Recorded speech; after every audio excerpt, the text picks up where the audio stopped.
Assalamualaikum warahmatullahi wabarakatuh.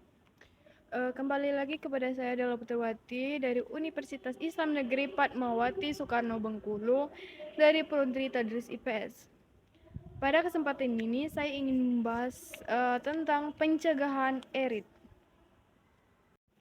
Yang pertama tentang pengertian ekstremisme. Ekstremisme adalah sikap atau paham yang mengedepankan pendapat atau tindakan yang ekstrem atau radikal. Ekstremisme seringkali melibatkan keyakinan yang kuat dan tidak kompromis terhadap suatu ideologi, agama, ataupun pandangan politik tertentu. Ekstremis cenderung menolak atau menentang pandangan yang berbeda dan mungkin menggunakan tindakan kekerasan atau radikal untuk mencapai tujuan mereka. Yang kedua yaitu ada radikalisme. Radikalisme adalah sikap atau paham yang mendukung perubahan mendasar dalam sistem sosial, politik, atau agama yang ada. Biasanya orang yang memiliki pandangan radikal cenderung ingin mengubah atau menggulingkan status quo dengan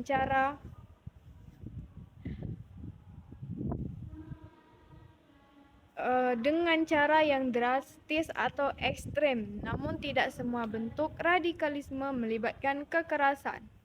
Ada beberapa bentuk radikalisme dapat mengadvokasikan perubahan melalui cara-cara yang damai dan ilegal. Yang ketiga, ada intoleransi. Intoleransi adalah sikap atau perilaku yang tidak dapat menerima atau menghormati perbedaan pendapat, keyakinan, atau identitas orang lain. Orang yang intoleran cenderung menolak atau menentang pandangan atau keberadaan orang lain yang berbeda dengan mereka. Intoleransi dapat muncul dalam berbagai konteks, termasuk agama, juga ras, suku, gender, atau orientasi seksual. Yang keempat, ada terorisme. Terorisme adalah penggunaan kekerasan, ancaman, kekerasan, atau tindakan yang ditunjukkan untuk menciptakan ketakutan, kepanikan, atau teror di kalangan masyarakat. Tujuan utama terorisme adalah mencapai tujuan politik, ideologis, atau agama tertentu dengan cara yang tidak sah atau melanggar hukum. Tindakan terorisme ini seringkali ditunjukkan kepada warga sipil atau non-kombatan sebagai sarana untuk mencapai efek psikologi ataupun politik. Setelah pengertiannya, adapun penyebabnya. Penyebab bahaya seperti eritisme, ekstremisme, radikalisme, intoleransi, dan terorisme bisa bervariasi tergantung pada konteksnya. Adapun beberapa penyebab potensi dapat mencangkup yang pertama, ketidakpuasan sosial. Ketidakpuasan sosial terhadap kondisi sosial, ekonomi, ataupun politik di suatu masyarakat dapat menimbulkan beberapa faktor. Adapun beberapa faktor pemicu aksi eritisme atau ekstremisme. Yang pertama, perasaan tidak adil atau tidak diakui dapat mendorong seseorang untuk mencari solusi radikal atau ekstrem. Yang kedua, tentang pemahaman yang sempit. Pemahaman yang sempit tentang agama, budaya, ataupun ideologi tertentu bisa menjadi faktor pendorong radikalisme ataupun intoleransi. Ketidaktoleran terhadap perbedaan dan sikap eksklusif dalam mendorong seseorang untuk mengadopsi sikap ekstrem. Yang ketiga ada propaganda dan pengaruh ekstremis. Propaganda dan pengaruh ekstremis melalui media sosial, internet, ataupun kelompok-kelompok terorganisasi dapat mempengaruhi seseorang untuk menerima ideologi yang radikal atau intoleran. Propaganda ini merupakan Mungkin merangsang rasa kebencian, ketakutan, atau kebingungan yang dapat mempengaruhi perilaku seseorang. Adapun faktor yang keempat, yaitu konflik dan kekerasan. Sebelumnya, pengalaman konflik atau kekerasan sebelumnya, baik pribadi maupun dalam masyarakat, dapat menyebabkan trauma atau ketegangan yang dapat membuat seseorang rentan terhadap tindakan erotisme ataupun ekstremisme. Kekerasan sebelumnya juga dapat memicu siklus dendam dan permusuhan yang berkelanjutan. Yang kelima, ketidakadilan sosial. Ketidakadilan sosial seperti ketimpangan ekonomi ataupun diskriminasi sistematik. Ini dapat menyebabkan ketegangan antara kelompok-kelompok dalam masyarakat. Ketidakadilan tersebut dapat menciptakan ketidakstabilan dan frustasi yang dapat dimanfaatkan oleh kelompok-kelompok ekstremisme atau radikalisme.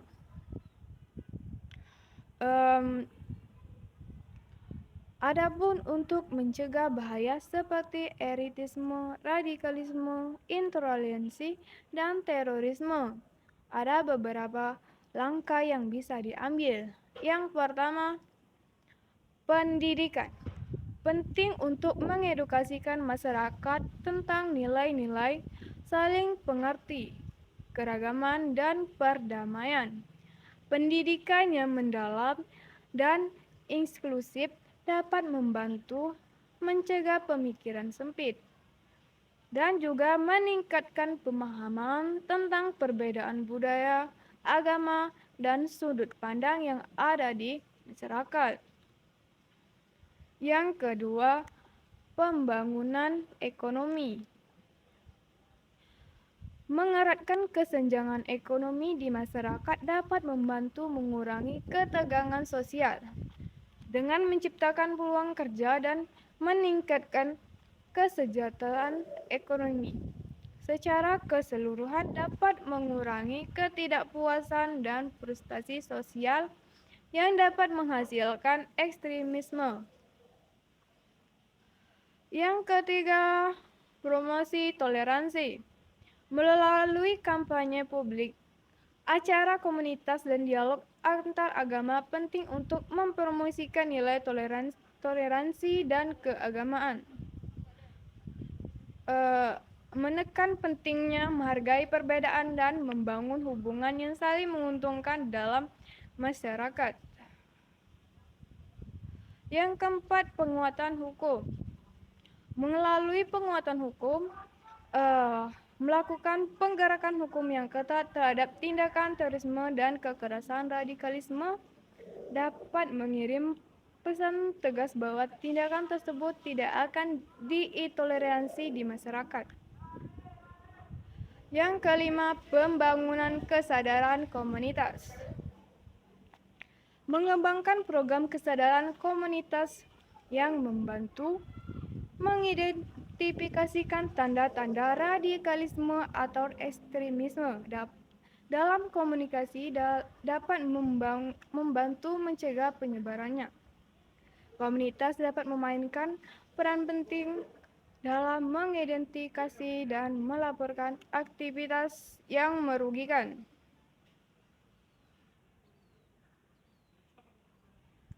Penting untuk bekerja sama sebagai masyarakat untuk mencegah bahaya seperti erotisme, radikalisme, intoleransi, dan terorisme.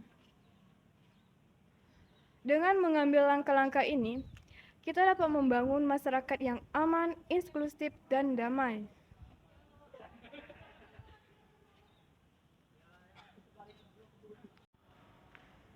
Baik, itulah materi yang bisa saya sampaikan pada hari ini. Bila ada salah, saya mohon maaf.